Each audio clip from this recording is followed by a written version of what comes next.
So good evening everyone. So this is the steps which has been mentioned in the PDF to how to assess spoken tutorial videos. So first you sign in with your Gmail ID which you have given in your Google form. Give your ID password. You might have received a mail. From that you have to proceed to your spoken tutorial test center. Okay, so test center is for only test base. It is during examination, that is your evaluation will happen after you complete your course. So see, this is the email, spoken tutorial online test password. This is your email. You have to copy your username, password you might have already reset. Just go to that site, spoken tutorial online test center, type your password and log in. So here many had a queries how to change username, how to change first name, last name. See, we have already uploaded. If you want to change your password, you change. Otherwise, you leave it as it is. You can go to edit profile and edit your details. So here the student's profile is fine. She doesn't want to change, but I recommend you all put a passport size photograph so that your hall ticket will be generated as per this.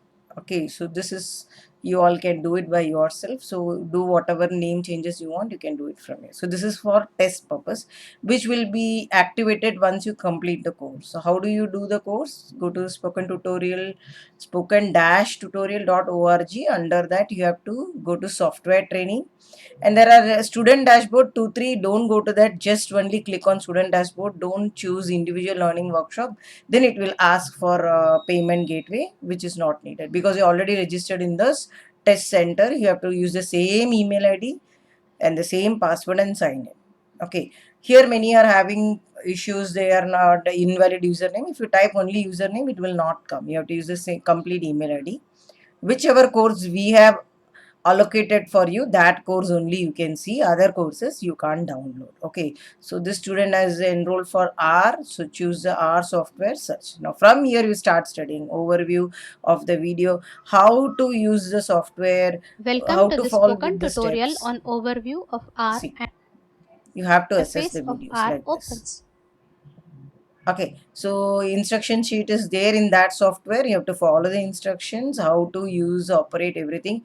Installation is part of the lecture video, so you have to see that, and how to install step-by-step guidance will be there in that.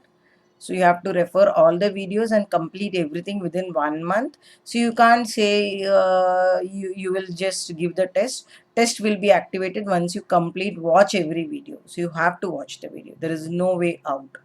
To complete watching it, you have to follow the steps mentioned in the PDF and study. Okay, you have to study. There is no way out. You have to complete the course. Then week wise test will be activated, assignments will be activated. So everything is part of the spoken tutorial each week video. Once you complete one video, the test might be, some courses may have, may not have, some may have evaluation at the end. But from college we will have one common evaluation for all the students around 20th of December to 25th of December. So you have to complete the course before that. If you are completing earlier, you can watch it as Let's much as see time you what want. R You can is. learn the software, R see is a programming language how to developed by install step Ross is given Ihaka here. See here. and Robert Gentleman in 1993. R is used in So this you have to follow. Okay, so you have to use your email ID and follow important instructions. Those students who are having invalid username, that means your data has been not uploaded, so you have to wait. Those who have registered after 16th or 17th of October, your data has been not uploaded in the spoken tutorial site. It may happen next week or after Diwali vacation. It is not possible to do it now. Those who have received the email, you follow the steps mentioned in this video. Those who have any queries, you put in the group only. Do not ask anywhere else, because we don't know which student has what query. And n number of time we have been repeating, do not put your queries outside the group, because it is difficult for us to trace which student has what query. Any of the committee members may answer it. Okay, all the best. Any queries you can still email to SIES Center for Excellence at gmail.com. That has been already mentioned in the PDF. Okay, thank you.